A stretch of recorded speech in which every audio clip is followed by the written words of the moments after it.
بسم اللہ الرحمن الرحیم۔ السلام علیکم۔ شام ہو چکی تھی۔ اس وقت میرے کلینک میں مریضوں کا رش ہونے لگتا تھا۔ میں ایک مریض کا معائنہ کر رہا تھا کہ اچانک ایک آدمی اندر آیا اور چلانے لگا۔ اس کا پورا جسم پسینے میں شرابور تھا۔ کہنے لگا، ڈاکٹر صاحب میرا ہاتھ کاٹ دو، مجھے بہت تکلیف ہو رہی ہے۔ درد کے بارے میں وہ مشکل سے بول رہا تھا۔ میں نے اسے ریلیکس رہنے کا کہا اور بیڈ پر لٹا کر اس کا معائنہ کرنے لگا۔ اس کی چیخوں کی آواز سے پورا ہسپتال ڈسٹرب ہو گیا۔ سب لوگ میرے کمرے میں جھانکنے کی کوشش کر رہے تھے کہ آخر مسئلہ کیا ہے۔ میں اچھے سے دیکھ چکا تھا، اس کے ہاتھ پر کسی قسم کا کوئی زخم نشان کچھ بھی نہیں تھا۔ پھر بھی اس کے درد کی وجہ سے میں نے اس کو پین کلر کا انجیکشن لگا دیا، مگر کوئی فائدہ نہیں ہوا۔ وہ اب بھی مسلسل چلا رہا تھا، میرا ہاتھ کاٹ ڈالو، ایسے یہ درد نہیں جائے گا، میرا یقین کرو، مجھے بہت تکلیف ہے۔ میں پریشان ہو چکا تھا۔ مجبوراً میں نے اسے نیند کا انجیکشن لگا دیا۔ تب جا کر اس کی آہو بکا کچھ دیر کو تھمی۔ میں نے ڈیوٹی ڈاکٹر کو کہا کہ اسے لے جا کر ایکس رے بھی کرواؤ اور باقی ٹیسٹ بھی لکھ کر دے دو۔ وہ اس وقت غنودگی میں تھا۔ وہ لوگ اس کے لیے چیک اپ کروانے کے 20 منٹ تک اس کے ایکس رے رپورٹ میرے ہاتھ میں تھی۔ اس کا ہاتھ بالکل ٹھیک تھا، مگر میں سوچ رہا تھا کہ آخر کیا وجہ ہے کہ وہ درد سے بلبلا رہا ہے۔ میں نے دیکھا اسے ہوش آ رہا تھا۔ ہوش میں آتے ہی وہی پھر سے تڑپنے لگا۔ اچانک اس نے میرے سرجیکل آلات میں سے ایک اوزار اٹھایا اور اپنے ہاتھ کی ہتھیلی پر اس زور سے وار کیا کہ بامشکل میں نے اس کے ہاتھ سے وہ اوزار چھینا۔ اس کی آنکھیں تنی ہوئی تھی اور وہ اب بھی زور زور سے چلا رہا تھا، اپنی ہتھیلی کی طرف اشارہ کر رہا تھا۔ یہاں پر درد ہے، اسے کاٹ دو۔ میں نے اس کی ہتھیلی پر کچھ کٹس لگائے، اس کی پٹی کر دی اور کہا، دیکھو میں نے تمہارے اندر وہ چیز نکال دی جس کی وجہ سے تمہیں درد ہو رہا ہے۔ اب کیسا محسوس کر رہے ہو؟ میں حیران ہو گیا جب وہ مسکرانے لگا۔ اب تکلیف کم ہو گئی ہے، اب میں بالکل ٹھیک ہوں ڈاکٹر صاحب۔ میں غور سے اس شخص کو دیکھنے لگا۔ وہ خود شکل ایجوکیٹڈ بندہ تھا، جینز شرٹ میں مبلوز، ہولیے سے تو وہ کوئی کافی ڈیسنٹ لگ رہا تھا، مگر مجھے اس کی وجہ سمجھ نہیں آ رہی تھی کہ وہ بلا وجہ اتنا شور کیوں کر رہا ہے۔ اسے آئے ہوئے 2 گھنٹے ہو چکے تھے۔ وہ اب جانے لگا تو میں نے اس سے اس کا فون نمبر مانگ لیا۔ جانے کیوں مجھے بہت تجسس ہونے لگا۔ میں اس کے رد عمل کی وجہ جاننا چاہتا تھا۔ اس کا نام ایان تھا۔ وہ ایک اچھا خاصا خوشحال کھاتے پیتے گھرانے سے تھا، مگر اس کی حالت دن بدن خراب ہو رہی تھی۔ اس دن کے ٹھیک 5 دن بعد وہ پھر میرے میڈیکل سٹور پر آیا۔ آج بھی اس کی وہی آہو بکار جاری تھی۔ چیخ چیخ کر اس نے سارا ہسپتال سر پر اٹھا لیا۔ بس یوں ہی بولے جا رہا تھا، ڈاکٹر صاحب دیکھو دیکھو پھر سے درد شروع ہو گیا۔ یہی ہے وہ درد، اپنی ہتھیلی کو زور سے دباتا ہوا کہتا جا رہا تھا۔ وہ روتا جا رہا تھا۔ بھرپور نوجوان تکلیف سے رو رہا تھا۔ مجھے بہت افسوس ہوا۔ میں تو بس اسے دیکھے جا رہا تھا۔ مجھے کچھ سمجھ نہیں آ رہا تھا کہ اسے آخر کس چیز کا درد ہے۔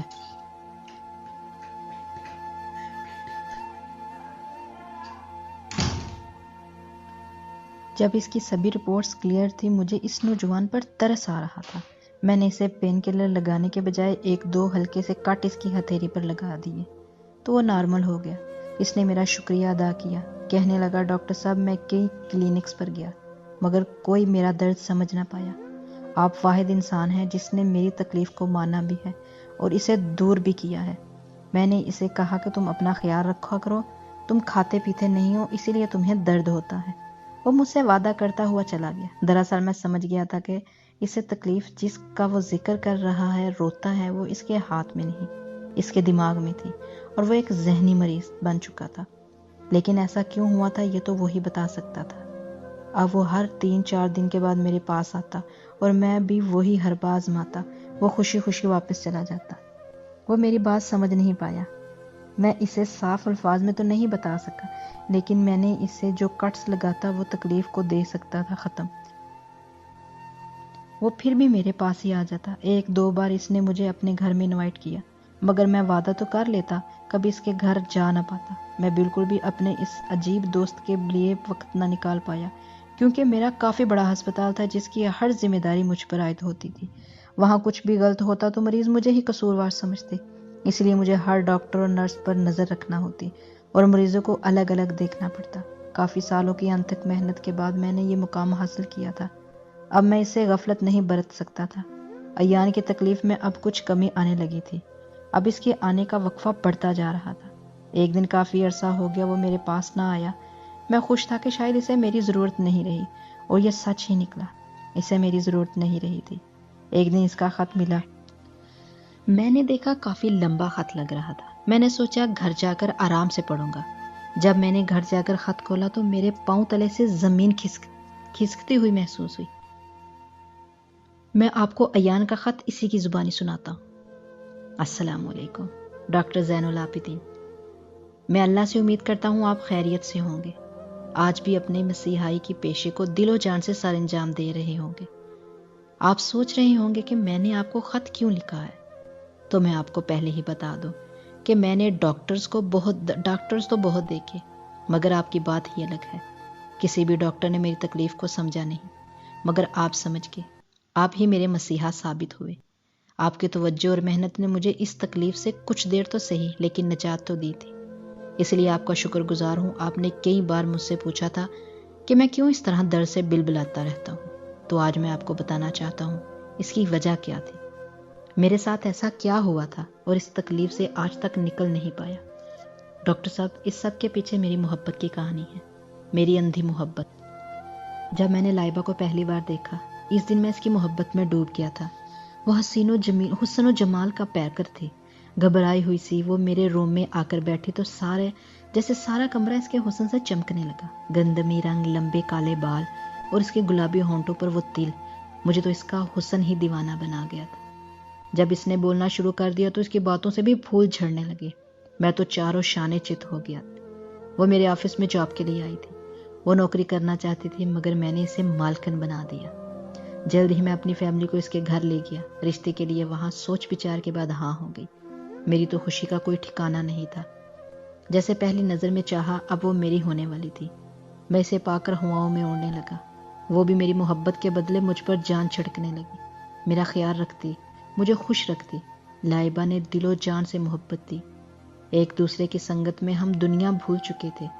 میں سوچتا تھا کہ میری کون سی نیکی میرے اللہ کو پسند آ گئی جو مجھے لائبہ جیسی شریک حیات ملی۔ میں سمجھ نہ پایا کہ وہ مجھے زیادہ چاہتی ہے یا میں اسے۔ میری صبح اس وقت تک نہ ہوتی جب تک میں اسے نہ دیکھ لیتا۔ اگر وہ کچن میں ہوتی تو میں بستر سے نہ اٹھتا۔ وہ کبھی میرے اس عادت پر ہنستی اور کبھی ناراض ہو جاتی۔ یہ کیا آپ کی بچوں جیسی عادت ہے؟ مجھے کام بھی تو کرنے ہوتے ہیں۔ میں نے کہا میں اتنے سارے ملازم تمہارے لیے ہی رکھے ہوئے ہیں تاکہ تم اپنا سارا وقت مجھے دو۔ وہ کہتی مجھے آپ کا ہر کام خود کرنا پسند ہے، میں نہیں چاہتی آپ کو کوئی تکلیف ہو۔ تو اس کی باتوں سے میں اور بھی اس کا دیوانہ ہو گیا۔ میری شادی کو 6 ماہ ہوئے تھے۔ ایک دن میں نے دیکھا وہ اپنی سائڈ ٹیبل کی دراز میں کچھ رکھ رہی تھی۔ میں آفس سے ابھی آیا تھا، مجھے دیکھ کر اس نے جلدی سے دراز لاک کر دی اور میرے قریب آ کر مسکراتے ہوئے بولی، آپ جلدی آ گئے ہیں۔ اس نے پوچھا تو میں نے اسے بتایا کہ میری طبیعت کچھ ٹھیک نہیں تھی۔ یہ سن کر وہ پریشان ہو گئی۔ وہ ہر ممکن میری خدمت کرتی تھی۔ مجھے بخار آ گیا تھا۔ 2 دن سے میں سونے کی کوشش کرتا مگر نیند نہیں آتی تھی۔ رات کو پھر سے مجھے بخار آیا۔ میں نے آنکھ کھولی تو دیکھا لائبہ اسی دراز میں کچھ دیکھ رہی تھی۔ میں اپنے موبائل کی لائٹ لگا کر میں نے پکارا تو وہ اچھلی اور جلدی سے اپنے ڈرا کو لاک کر دیا۔ اس دن مجھے کچھ عجیب سا لگا کہ وہ یکدم چونک کیوں گئی۔ خیر میں نے اسے کچھ نہیں پوچھا۔ پھر کچھ دن کے بعد میری طبیعت سنبھلی تو میں دوبارہ سے آفس جانے لگا۔ میں اس بات کو بھول چکا تھا، مگر پھر کچھ دن کے بعد میں نے اس طرح اس دراز میں سر دیے ہوئے اسے دیکھا تو پوچھ ہی لیا، ارے بھائی یہ تم کون سا خزانہ چھپا رکھتی جو دن رات اسی دراز کی پوجا میں لگی رہتی ہو؟ میرے طنزیہ جملے پر بھی وہ ہنستی۔ جو بھی خزانہ ہے آپ کو نہیں بتاؤں گی، نہ ہی آپ مجھ سے پوچھئے گا اور نہ ہی اس دراز کو کبھی ہاتھ لگائیے گا۔ اچھا بابا، مجھے کوئی شوق بھی نہیں تمہارے خزانے چرانے کا۔ اس طرح بات آگے پیچھے ہو گئی، مگر اب مجھے یہ دراز کھٹکنے لگا کہ اس میں ایسا کیا رکھا ہے کہ جو میں دیکھ نہیں سکتا۔ خیر ایک دن مجھے موقع مل ہی گیا۔ میں جلدی گھر واپس آیا۔ لائبہ کو آج ڈنر پر لے جاؤں گا۔ میں کمرے میں آیا تو وہاں کوئی نہیں تھا۔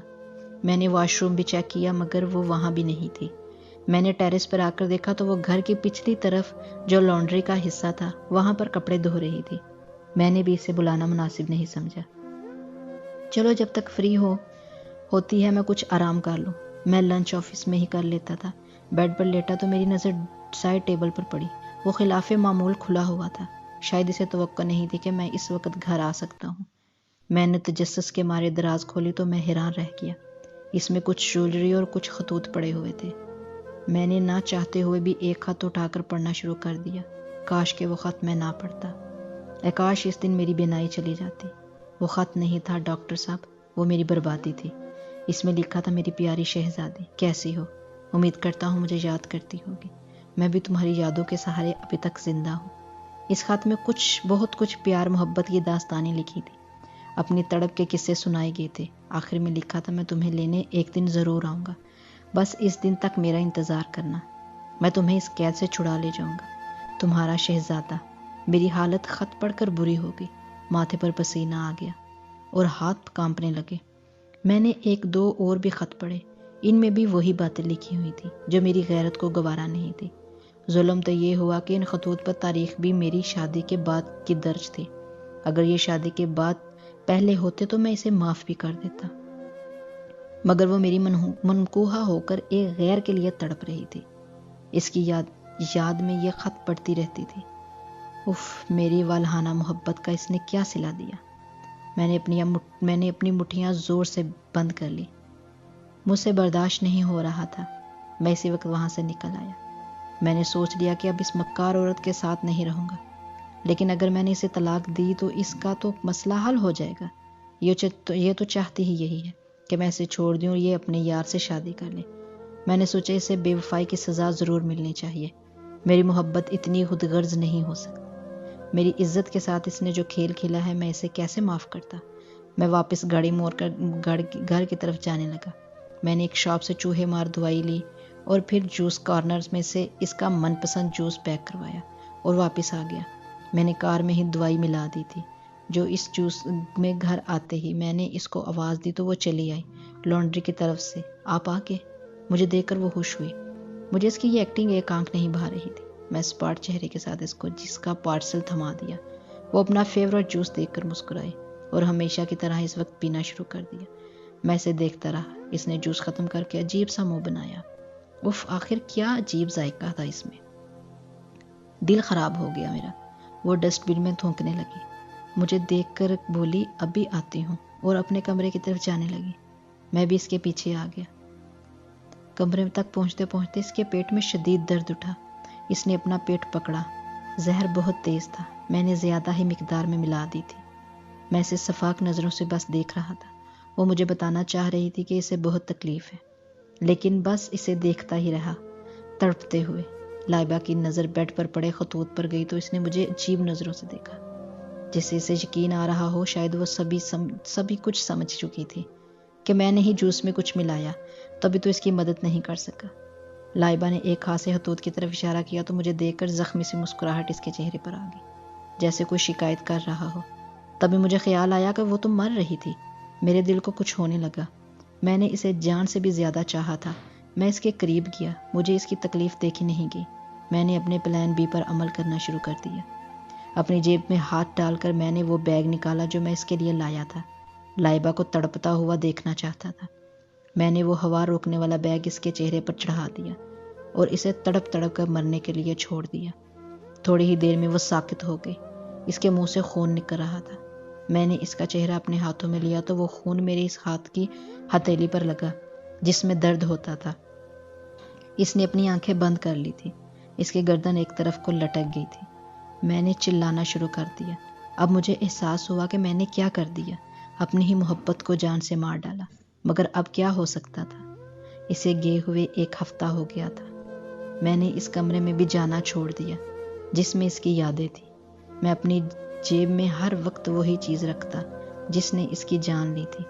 اسے دیکھ کر روتا۔ میں نے لائبہ کی موت کا سبب یہی بتایا کہ اس نے باہر سے کھانا منگوا کر کھایا تھا کیونکہ وہ کپڑے دھو رہی تھی اور شاید کھانا زہریلا تھا۔ سب نے کہا اس ہوٹل پر کیس کر دو، مگر میں نے کہا کہ مجھے علم نہیں اس نے کہاں سے منگوایا تھا اور کیا کھایا تھا۔ اس طرح میں نے سب کو ٹال دیا۔ مجھے کبھی بہت رونا آتا، تبھی میں اس سے نفرت کرنے لگا۔ میری محبت کے لائق ہی نہیں تھی۔ اچھا ہوا جو میں نے اس سے جان چھڑا لی۔ سارا دن انہی سوچوں میں کٹ جاتا۔ مگر ابھی کچھ دن ہوئے تھے کہ ایک لڑکی مجھ سے ملنے آئی۔ وہ لائبہ کی میت پر آئی تھی۔ اس نے مجھے دیکھا اور اداسی سے مسکرائی، میرا حال پوچھا۔ وہ بولی، ایان بھائی، لائبہ میری بہت بہترین دوست تھی، میری رازدار تھی۔ اب وہ اس دنیا میں نہیں ہے تو مجھے آپ کو ہی بتانا پڑے گا۔ میں نے اسے اپنا کچھ سامان رکھنے کو دیا تھا۔ میں نے کہا کہ میں جلدی واپس لینے آؤں گی، مگر علم نہیں تھا کہ اس نے آپ کو بتایا تھا کہ نہیں، لیکن وہ اب مجھے چاہیے۔ کیا سامان تھا؟ میں نے پوچھا۔ تب وہ ہچکچاتے ہوئے بولی، جولری اور کچھ خط تھے جو میرے سابقہ منگیتر نے مجھے بھیجے تھے۔ میں آپ کو اس سے زیادہ نہیں بتا سکتی۔ اس کا سر جھکا ہوا تھا اور میرے سر پر تو جیسے آسمان آ گرا۔ مجھے یقین نہیں آ رہا تھا کہ اس نے وہی کہا جو میں نے سنا۔ مشکل میں وہاں سے اٹھا، لائبہ کی دراز سے وہ سامان لا کر اس کے سامنے رکھ دیا۔ کیا یہی ہے؟ وہ خوشی سے اٹھانے لگی۔ ہاں یہی ہے۔ میں نے کہا، اچھے سے دیکھ لو۔ مجھے لگا وہ پڑھ کر دیکھے گی تو کہے گی کہ یہ خط نہیں ہے، مگر اس نے کہا کہ یہ اسی کے خط تھے اور اسے پڑھ کر دیکھنے کی ضرورت نہیں، کیونکہ اس کا منگیتر اسی پیڈ پر لکھ کر بھیجتا تھا۔ وہ چلے گی اور میں وہی بت کی مانند بیٹھا رہا۔ میرے جسم میں چنگاریاں ہی بجھنے لگی۔ سر سے لے کر پاؤں کے تلووں تک ایک ہی آگ لگی ہوئی تھی۔ میں نے اپنا گریبان پھاڑ ڈالا تھا۔ میرے کپڑوں میں آگ لگی ہوئی تھی۔ میں پاگلوں کی طرح بھاگنے لگا۔ میری آواز سن کر ملازم بھاگتا ہوا آیا۔ میں نے کہا کہ میرے اوپر پانی ڈالو۔ وہ پانی کی بالٹی لایا۔ میں نے پانی اپنے اوپر ڈالا تو جلن کچھ کم ہوئی۔ پھر مجھے لائبہ کا چہرہ یاد آیا، کس طرح اس نے آخری وقت میں میری طرف مددگار طلب نگاہوں سے دیکھا تھا، اور میں سب سمجھنے کے بعد بھی شکایت نہیں کی۔ نظر سے دیکھا، اچانک میری ہتھیلی جلنے لگی اور پھر نہ ختم ہونے والی تکلیف شروع ہوگی۔ آگے کی کہانی آپ کو معلوم ہے۔ میں نے اپنی جان کی جان لے لی۔ اب میں ایک زندہ لاش ہوں۔ روح تو کب کی پرواز کر چکی ہے۔ ڈاکٹر صاحب، میری مغفرت کی دعا کیجیے گا، کیونکہ آپ کو جب یہ خط ملے گا میں اس دنیا سے جا چکا ہوں گا۔ میرے شک نے میری دنیا تباہ کر ڈالی، میری آخرت بھی برباد ہوگی۔ بس مجھے آپ کی دعاؤں کی ضرورت ہے۔ اللہ حافظ۔ میں خط پڑھتے ہی چونکا۔ آخر میں جو لکھا تھا میں نے اسی وقت اپنی کار نکالی اور اس کے دیے ہوئے پتے پر پہنچ گیا۔ کافی لوگ جمع تھے۔ مجھے بتایا گیا کہ اسے گزرے ہوئے 3 گھنٹے ہو گئے ہیں۔ مجھے یقین نہیں آ رہا تھا۔ میں نے ایک ملازم سے پوچھا کہ میرے پاس خط کون لایا تھا۔ اس نے ایک آدمی کو بلایا جو اس کا ڈرائیور تھا۔ میں نے اسے کہا کہ مجھے سب بتاؤ۔ اس نے کہا کہ وہ بولا، ایان صاحب مجھے 1 ہفتے پہلے خط دے دیا تھا اور مجھ سے وعدہ لیا تھا کہ جب میں اس دنیا سے چلا جاؤں گا تو یہ خط آپ کو پہنچا دو۔ تبھی میں آج ان کے مرنے کے بعد دل گرفتہ ہو کر آپ کے پاس آیا۔ میری آنکھوں میں ندامت کے آنسو تھے۔ کاش میں اس سے ملنے آ جاتا۔ میں نے اس سے پوچھا کہ ایان کو کیا ہوا تھا۔ اس نے بتایا کہ کافی دنوں سے وہ کمرے سے باہر نہیں نکلتے تھے۔ اس رات مجھے فون کیا کہ اندر آ جاؤ۔ میں نے دیکھا تو وہ سوکھ کر کانٹا ہو گئے تھے۔ میں بولے، میرا آخری وقت آ گیا ہے، میری قبر لائبہ بی بی کے ساتھ رکھنا۔ پھر کچھ ہی دیر میں ان کی روح پرواز کر گئی۔ ہم نے ڈاکٹر کو بلایا تو انہوں نے کہا کہ ان کے دماغ کی رگ پھٹ چکی تھی۔ میں واپس گھر آ گیا۔ مجھے ان کے جانے کا افسوس تھا، مگر خوش تھا کہ اس کی موت طبی تھی، ورنہ پہلے مجھے شک ہوا تھا کہ انہوں نے خودکشی تو نہیں کی، اس نے قتل کیا تھا۔ شک کی بنا پر ہو سکتا ہے اس کی توبہ قبول ہو جائے، مگر خودکشی کی معافی نہیں۔ میں ہر پل اس کے لیے دعا گو تھا، اس کی روح کو سکون ملے اور اسے معافی مل جائے۔ اس کا قصور، مگر لائبہ بے قصور تھی۔ اس نے شک کا بیج اپنی زندگی میں بویا ہی کیوں؟ اگر وہ اپنی دوست کے خطوط لائی ہوتی تو ایان کو ایک بار بتانا ضروری تھا، ورنہ شک تو بڑھ کر تناور وار درخت بن جاتا ہے۔ کاش یہ دونوں یہ غلطی نہ کرتے۔ میری سب سے یہی التجا ہے کہ اپنے جیون ساتھی سے کچھ مت چھپایا کرے، ورنہ شک ہر خوشحال زندگی میں ایسی آگ لگا دیتا ہے جیسے ایان اور لائبہ کی زندگی میں لگا دیا۔